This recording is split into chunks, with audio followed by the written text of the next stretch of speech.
할렐루야. 자, 다시 한 번만 인사할게요. 우리 주님 탄생하셨습니다. 시작. 우리 주님 탄생하셨습니다. 자, 예수님께서 2000년 전에 이 땅에 오셨는데요. 이 땅에 오신 예수님은 우리를 위해서 모든 것을 다 내어주신 줄 믿습니다. 모든 것을 다 내어주셨어요. 생명까지 내어주셨습니다. 더 이상 내줄 것이 없어요. 그죠? 우리에게 옷까지도, 입고 계셨던 옷까지도 다 내어주셨습니다.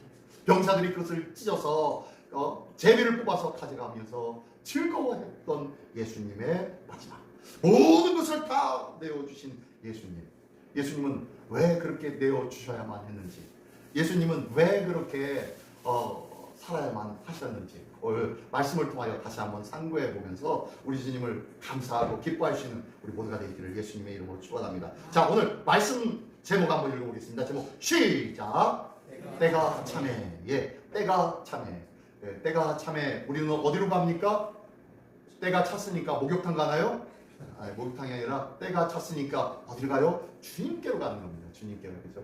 주님께로 갈 수밖에 없어요. 왜요? 주님이 우리를 부르시고 우리를 먼저 찾아와 계시고 있기 때문입니다. 우리 주님이 나와 함께 하시기 때문입니다. 우리 주님이 나의 심령의 문을 두드리면서 아무개야 내 문 밖에 내가 있다 라고 문을 두드리시는 그 예수님, 그 주님을 향하여서 문을 여는 일이 이 때가 참 자들이 행할 일입니다. 오늘도 때가 참에 우리 주님이 오셨습니다. 어떤 주님이 오셨습니까? 오늘 말씀에 다시 한번 보니까요, 때가 참에 하나님이 그 아들을 보내시사 여자에게서 나게 하시고 율법 아래 나게 하시고 하면서 때가 참에 예수님이 이 땅에 오셨다라고 말씀하고 있네요. 이 때를 오늘도 생각하며 감사하기를 원합니다. 어떤 사람이든 씨를 뿌린 후에 그 즉시 왜 열매가 맺지 않지? 왜 열매가 맺지 않는 거야? 라고 하면서 불평불만하는 사람은 없습니다. 농부는요, 씨를 뿌리고 난 다음에 그가 하는 일은 뭐예요? 잘 덮어주고 물을 주고 그것을 가끔가다 돌아보면서 김도 내주고 그런 일밖에 없어요. 뭘 위해서요? 기다리는 거예요. 뭐 하기를 기다려요? 싹이 나기를 기다리고요. 그리고 줄기가 잘 자라기를 기다리고요. 잎이 활짝활짝 넓게 잘 펴지기를 기다리면서 결국에는 꽃이 피워지고 그 꽃 너머에 열매가 풍성히 맺혀지기를 기다리는 거예요. 기다림이 없는 농부는요, 그 농사를 못 져요. 제가 조금 성격이 굉장히 유하고 느리처분하고 굉장히 아마 이렇게 느긋해 보이지만요, 성격이요 얼마나 급한지 몰라요. 제가 한번 이거 해야지 하면은요, 그냥 당장 해야 되고 뭔가 막 급하고 안 하면 왜 그냥 하고요. 어디 길 갈 때 어디 목적지가 딱 정해지면요 그냥 부득불 갑니다. 같이 따라오는 사람들 생각하지도 않고 막 혼자 가요. 그래서 저는 항상 저희 사모한테 맨날 혼나요. 왜 혼자서 빨리 가냐고, 같이 가자고 그래서 혼납니다. 제가 좀 성격이 좀 급한가 봐요. 그러다 보니까요, 제가 이 농사 짓는 거나 식물 같은 거 관리하는 거를 되게 못해요. 기다리지 못해서. 답답해 죽겠어요. 저거를 이렇게 싹을 틔우고 접붙이고 난 다음에 그냥 기다리고 신기해요. 저는 집에서 화분도 못 길러요. 화분 기르다가 보면은 이 물을 내가 줘야 되는 건지 아니면 기다리고 있어야 되는지, 그러다가 그거 염려하다가 물을 더 줘서 뿌리 썩에서 죽이고 물을 덜 주다가 말려서 죽이고 이러면서 선인장도 죽이는 사람이니까요. 제가 성격이 생각 보기보다는 좀 이상한 성격을 가지고 있어요. 근데요, 오늘 본문의 말씀에 때가 참에 하나님께서 예수 그리스도를 보내어 주셨다라는 이 때는요, 하나님의 때입니다. 사람의 때가 아니에요. 사람의 때가 아니라 하나님의 때를 말씀하고 있어요. 사람의 때는요, 경험과 연륜과 지식에 의해서 분별할 수 있어요. 나누고 준비하고 계획할 수가 있어요. 근데 하나님의 때는요, 그렇지 않습니다. 분별하거나 그리고 내 지혜로 계획하거나 준비해서 되는 것이 아니에요. 하나님의 때는 누가 인정하시고 누가 지켜보시고 누가 함께 하시고 역사하시는 때입니까? 하나님이요. 주관자가 누구세요? 하나님이요. 내 생각과 내 판단과 같다 다르다? 달라요. 전혀 다른 것이 하나님의 때인 줄 믿습니다. 하나님의 때가 그런 때인데, 자, 오늘 본문의 말씀이 때가 차네. 때가 찼으니까 이제 하나님의 때가 되었으니 하나님의 일을 시작하는 때를 말합니다. 때가 찼다는 것은요, 이제 하나님이 그 일을 시작하신다는 것입니다. 하나님의 일은요, 수없이 수만 가지 수천억 가지의 일들을 하고 계실 거예요. 왜요? 각 사람마다 그 사람에게 필요한 때가 있고 그 사람에게 다 함께 하시고 나라와 권속과 민족마다 또한 하나님의 역사의 일들을 계획하고 준비하며 이끌어 주실 때가 있기 때문에 모든 그 때를 알고 계시고 주관하시는 분은 하나님이시잖아요. 그러므로 이 모든 것을 주관하시고 모든 것을 조화롭게 만드시는 거룩한 때는 사람의 때와 전혀 다르다는 것을 기억하십시오. 이 하나님의 때가 차니 하나님께서 일을 하기 시작하시는데요. 자, 어떠한 일을 하시는지 보기를 원합니다. 자, 첫 번째 한번 읽어볼까요? 시작. 기다림이 끝난 순간에, 기다림이 끝나는 순간이 하나님의 때예요. 그죠? 무슨 소리인지 알겠죠? 예, 하나님의 때는 누가 일하시는 때다? 하나님이 일하시는 때예요. 사람이 아무리 노력해도, 사람이 아무리 준비해도 그것으로 이루어지지 않습니다. 우리 주일학교 찬양 중에 이런 찬양이 있잖아요. 돈으로도 못 가요 하나님 나라, 힘으로도 못 가요 하나님 나라, 믿음으로 가는 나라 하나님 나라. 예, 여기에서도요, 내 힘과 내 노력과 내 힘, 뭐 어떤 방법으로도 하나님의 일들과 하나님의 때를 맞출 수가 없는 거예요. 우리는 그렇게 부르면서 그렇게 찬양했음에도 불구하고 우리는 순간순간마다 내가 원하는 때, 내가 생각한 때, 그때에 일어날 일들이 일어나지 않는다고 불평하고 불명하는 경우가 많이 있죠. 그래서 모든 때를 내 기준으로 삼고 있어요. 오늘 하나님의 때, 이 하나님의 때를 아는 자는 모든 삶의 기준이 누구에게 있다? 하나님에게 있는 줄 믿습니다. 하나님에게 우리의 삶의 기준을 맞출 수 있기를 원합니다. 자, 기다림이 끝나는 순간, 이제 나의 할 일은요, 우리가 할 일은요, 그 일을 위해서 열심히 준비하고 하는 것 필요하지요. 그러나 그것보다 가장 중요한 것은 기다림이에요. 기다리는 거예요. 때가 되면은 싹이 나요. 때가 되면은 꽃이 피워지고 때가 되면은 열매가 맺혀지네요. 이게 기다림이잖아요. 그죠? 이것을 이 사람이 알고 이렇게 될 거야. 이 원리와 이 방법으로 이 싹이 나는 거고, 이 방법으로 줄기가 자라는 거고, 이 방법으로 잎이 나는 거고, 이 방법으로 꽃이 피워지고 열매가 맺는 거야 라고 알면서 농사 짓는 사람이 어디 있습니까? 그거 몰라도 돼요. 딱 알 수 있는 거, 알아야 되는 거 딱 한 가지는, 이것은 생명이 담겨져 있는 씨앗이다. 이것을 심으면 반드시 싹이 나고 자라 열매를 맺을 것이다 라는 요 믿음만 있으면 되는 거예요. 농부가 가지고 가야 할 것은 이 믿음이에요. 이 믿음이 있어야 기다리는 거예요. 농부가 하는 것들은요, 뭐 밭도 매주고 물도 주고 하는 거지만 실질적으로 하는 것은요, 기다리는 거예요. 하나씩 옆에서 슬금슬금 손이 가는 대로 도와주면서 기다리는 거예요. 이 기다림이 있다가 기다림이 딱 끝나는 때가 언제입니까? 열매를 거둬들일 때죠. 열매를 거둬들일 때는요, 기다림이 끝났어요. 이제 모든 열매를 거둬들이며 이 열매들과 함께 기뻐하며 즐거워하는 때가 바로 이 기다림이 끝나는 순간 아니겠습니까?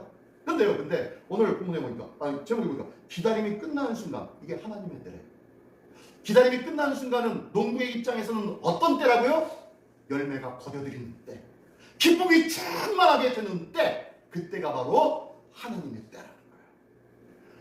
하나님의 때가 참에 우리 주님이 이 땅에 오셨는데, 이 주님이 오신 이 성탄의 놀라운 소식이 우리 모두의 기다림이 끝나는 때요, 참된 기쁨이 있는 때가 되어질 줄 믿습니다. 오늘 성탄절입니다. 성탄절인데 여러분들 이 성탄절을 얼마만큼 기뻐하면서 지내고 계십니까?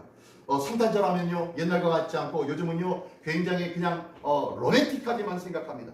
굉장히 뭐 백화점이나 그리고 온갖 상점이나 온갖 거리에는요 캐롤들이 막 드러나고 있고요, 들려지고 있고요, 반짝반짝 여기저기 번쩍번쩍합니다. 요즘 저녁 때마다 제가 좀 운전하는 일을 하고 있는데 저녁 때 가면요 얼마나 도로가 막 화려한지 몰라요. 막 반짝반짝거리면서 세상에 이렇게 예쁜 것을 내가 안 보고 집에만 처박혀 있었구나 라는 것이 좀 아쉬울 정도로 너무너무 예쁘게 거리가 장식되어져 있더라고요.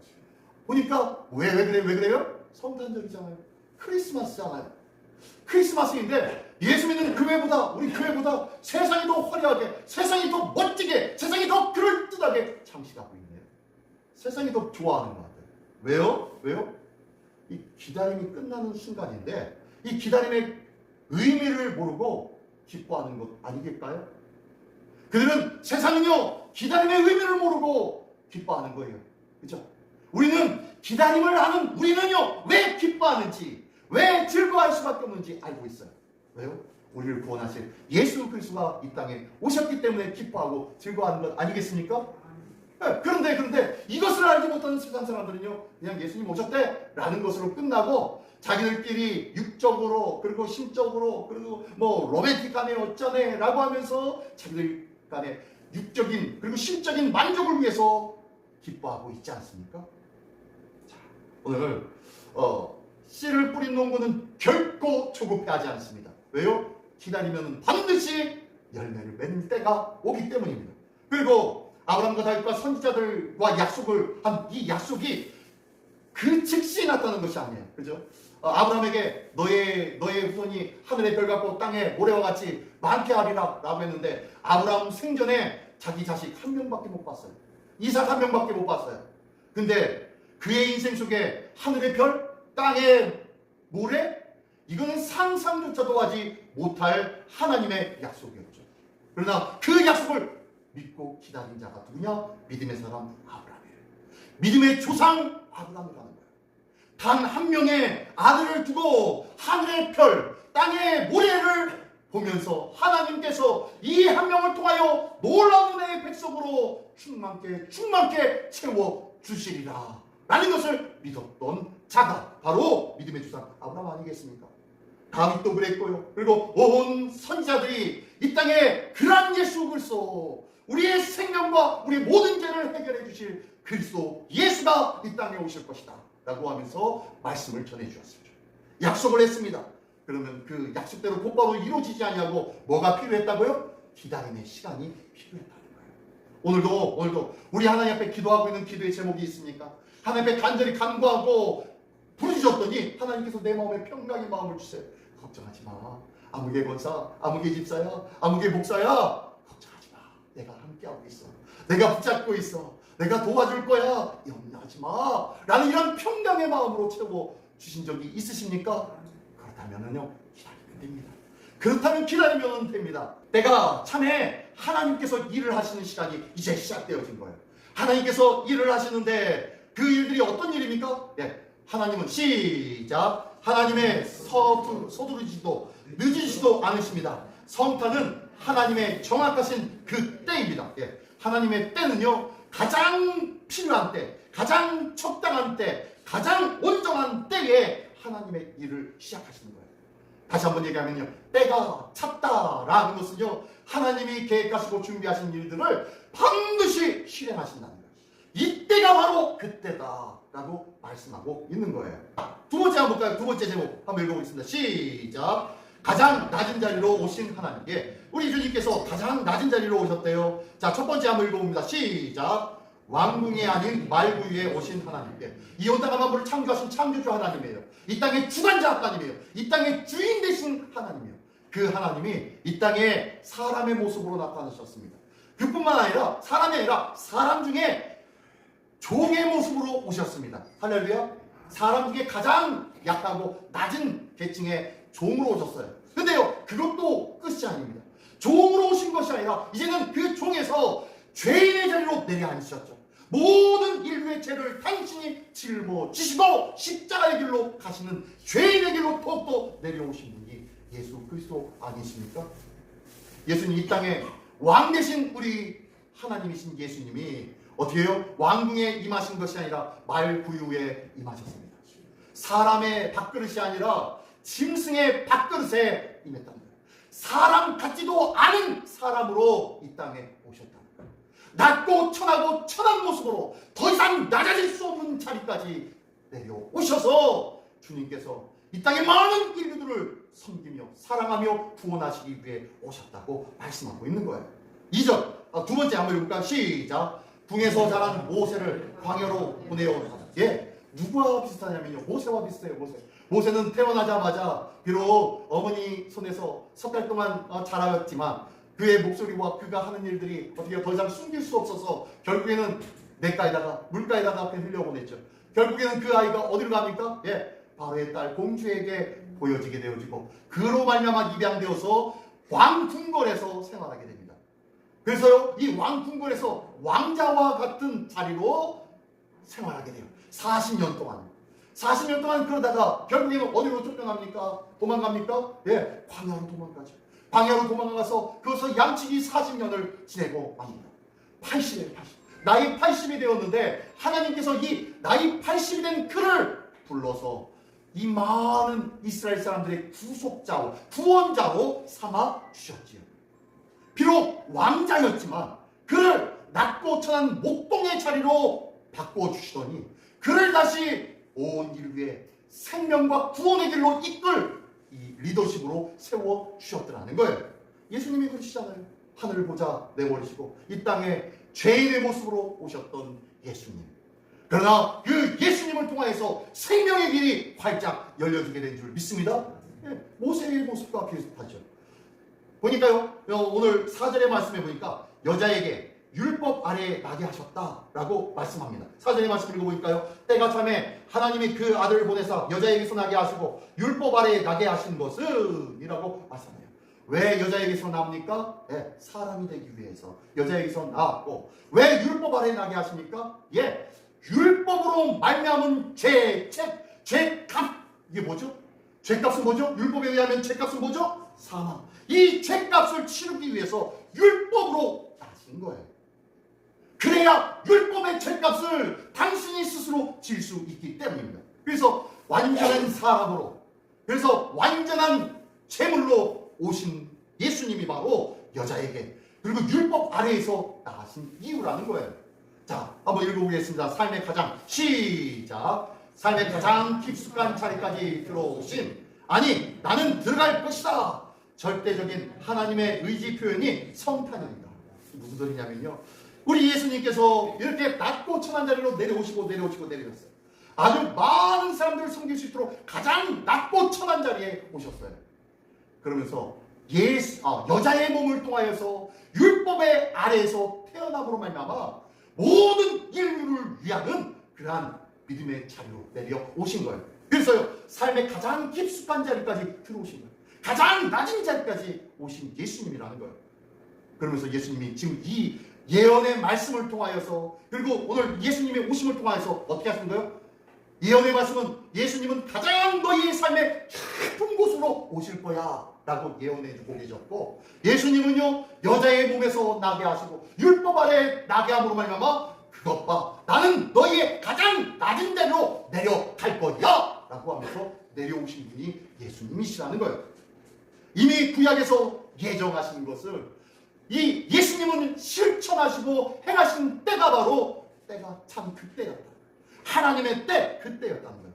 이것이 뭐예요? 이것을 가리켜서 우리는 성탄이라고 부르는 거예요. 하나님이 낮고 천한 자리로 오신 그 순간이 바로 성탄입니다. 오늘도 나의 심령 속에 우리 주님을 다시 한번 모시기를 원합니다. 이게 바로 성탄이라는 거예요. 낮고 천한 우리의 심령 속에 주님을 모시고 힘겹게 하는 것, 이게 바로 성탄이라는 거예요. 오늘도 그냥 12월 25일의 성탄이 아닌 우리 심령 속에 우리 주님을 모셔드리는 거룩한 성탄이 있기를 예수님의 이름으로 축원합니다. 마지막으로 한번 읽어보겠습니다. 시작. 종에서 아들로 신분 변화의 은혜. 예수님이 이 땅에 오셔서 행하신 일들이 뭡니까? 생명과 구원의 길을 열어주셨죠. 근데요, 구원의 길만 열어주신 거 아니에요. 생명의 길만 열어주신 것이 아니에요. 보니까요, 예수님의 오신 목적은 1번 시작. 율법 아래에 있는 자를 속량하신, 속량, 어떻게요? 다시 무언가 대가를 주어서 그 사람의 죄를 면책게 하는 것이 속량이라고 하는 거죠. 율법 아래서 죄값으로 말미암아 죽을 수밖에 없었던 자에게 당신이 친히 대신 죽어주심으로 말미암아 속량해 주셨다는 거예요. 이게 바로 예수님의 첫 번째 목적이고요. 두 번째 시작. 아들의 명분을 얻게 하려 하시기에, 중요한 것은 이거예요. 우리는요 첫 번째 것만 감사하지요. 근데요 두 번째 것이 더 크고 놀라운 은혜라는 것을 기억하십시오. 이 두 번째 이 은혜 때문에요 천사도 흠모할 만큼 복되고 아름답고 정말로 부러워한다고 말씀하고 있어요. 왜요? 아들의 명분을 얻었기 때문입니다. 요한복음 1장 12절의 말씀에 보면 영접하는 자 곧 그 이름을 믿는 자들에게는 하나님의 자녀가 되는 권세를 주셨으니 라고 말씀하고 있어요. 그렇죠? 예수 그리스도를 영접하는 자에게 하나님의 아들 되는, 하나님의 자녀가 되는 명분을 허락하여 주셨다는 거예요. 그래서 우리는 예수 그리스도를 영접한 자마다 하나님의 자녀가 되는 줄 믿습니다. 하나님의 자녀로 살아가기를 원합니다. 세상에서 주눅들지 않기를 원합니다. 세상에서 당당하기를 원합니다. 세상에 정말로 거룩한 믿음의 삶을 살기를 원합니다. 한번 읽어볼까요? 시작. 아직도 종의 사고방식으로 사는 자를 하나님의 백성으로 불렀는데 기도, 예배 등의 신앙생활을 의무나 두려움이 아닌 자녀로 살라. 자, 무슨 소리냐? 아직도 왜 종처럼 살아가고 있느냐? 라고 말씀하고 있는 거예요. 너 하나님의 자녀라고 내가 그렇게 얘기했잖아. 영접하면 하나님의 자녀는 권세를 주겠다고 약속했잖아. 제가 신학교 1학년 때까지요. 뭐 뇌수술도 하고 뭐 이렇게 하면서 말도 제대로 못하고 기억력도 까물까물하고 뭐 이러다 보니까요 정말로 소심해지고 그때만큼 정말로 나는 아무것도 안 돼, 나는 아무것도 할 수 없어, 나는 이것도 저것도 남들과 같지 않아, 나는 남들처럼 치력도 없고 남들처럼 말도 못하고 남들처럼 뭣도 못해 라는 것으로 가득했어요. 그게 신학교 1학년 때까지 그랬습니다. 신학교 1학년 때까지 그러다가 어느 날 갑자기 하나님께서 변화의 은혜를 더하여 주시는데 확 바뀌어지니까 신학교 2학년 1학기 한 학기 동안 하나님께서 기도할 때 끊임없이 말씀하십니다. 너 내 자녀라니까. 너 내 아들이라니까. 너는 내 아들이야. 너는 내 아들이야. 계속 기도할 때마다 우리 주님이 말씀하세요. 너는 내 아들이야. 너는 내 아들이야. 끊임없이 이 한 학기 동안 말씀하시는데요. 이 한 학기 동안의 이 말씀을 듣고 난 다음에 완전히 달라졌어요. 그때부터는요 대통령 앞에서도 미국 대통령 앞에서도 복음을 전하고 싶더라고요. 그 정도로 믿음이 충만해지고 하나님의 은혜와 역사가 가득하게 되더라는 거예요. 근데요 딴 것이 아니었어요. 다른 이론적이고 논리적인 이야기가 아니라 딱 한마디, 너는 내 아들이야. 넌 내 아들이야. 왜 두려워하냐? 넌 내 아들이야. 겁내지 마. 넌 내 아들이야. 힘을 내봐. 넌 내 아들이야. 할 수 있다니까. 넌 내 아들이야. 내가 약속하고 있다니까. 라고 하면서 말씀하십니다. 이 귀한 하나님의 약속이 바로 성탄의 자기입니다. 성탄의 예수 그리스도를 기뻐하는 자, 성탄의 예수 그리스도를 맞이하는 자가 바로 이 너는 내 아들이야, 너는 내 딸이야 라고 말씀하신 하나님의 거룩한 부르심과 이 믿음의 거룩한 영접이 우리에게 있어질 때에 하나님의 은혜로, 하나님의 복된 자녀로 더욱더 든든히 세움받게 되어질 줄 믿습니다. 이 귀한 은혜의 주인공 되어지기를 원합니다. 딴 것 아니에요. 대단히 놀라운 뭐 기적이 나타나고 병이 치료받고 뭐 죽은 자가 살아나고 앉은 배가 일어나고 이거 아무것도 아니에요. 시간이 지나면 다 까먹고요. 시간이 지나면 나을 때가 되니까 나을지도 몰라. 하나님의 역사가 마침 그렇게 되는 걸지도 몰라 라고 생각되어진다니까요. 저도 그랬으니까요. 저도 놀라운 역사를, 병 고치는 역사와 귀신을 쫓아내는 역사를 경험했음에도 불구하고 시간이 지나니까요. 별거 아니네. 그럴 수도 있지 뭐. 심적인 것도 그럴 수 있고 정신과적인 것도 그럴 수도 있지 뭐 라고 생각하고 알게 되고 그렇게 자꾸 마음이 바뀌려고 하더라고요. 근데요 이런 논리나 역사나 기가 막힌 일들이 아니라 딱 한마디, 넌 내 아들이야, 넌 나의 자녀야 라는 이 한마디가 나의 삶을 바꾸고 나의 생각을 바꾸게 되게 만들어주시라는 거예요. 이 귀한 하나님의 은혜가 우리 모두에게 있기를 원합니다. 인격적인 만남은요 다른 거 아니에요. 이 말씀을 통해서 이 말씀이 그렇구나 라고 받아들이는 그 순간 우리는 인격적인 주님을 만나고 그 인격적인 주님 앞에 우리의 생각과 마음가짐과 삶과 계획이 바뀌게 될 줄 믿습니다. 놀라운 이런 변화의 삶을 시작하는 우리 모두가 되시기를 예수님의 이름으로 축원합니다. 기도하겠습니다. 시간 다 같이 한 목소리 기도할 때 하나님, 주님 이제 우리 주님만을 기다리는 그 하나님의 때를 맞이하게 하여 주시옵소서. 하나님의 때가 된다면 우리에게 평화와 기쁨이 충만할 텐데 하나님의 때가 아니라 내 때, 내 생각으로 가득하여서 두려움과 열망과 갈망밖에 남아있지 않은 그 불안정한 삶을 살고 있지 않습니까? 주님, 하나님의 때가 임함에 오늘도 우리 안에 기쁨이 충만하게 하여 주옵시고 하나님의 자녀된 놀라운 은혜와 축복을 누리며 살아가게 하여 주시옵소서. 이를 가지고 다 같이 한 목소리로 기도하겠습니다. 할렐루야. 하나님 아버지 감사합니다. 거룩하신 주님의 은혜와 거룩하신 주의 인도하심이 오늘도 이 성탄의 절기에 우리 심령 가운데 있게 하여 주시옵소서. 우리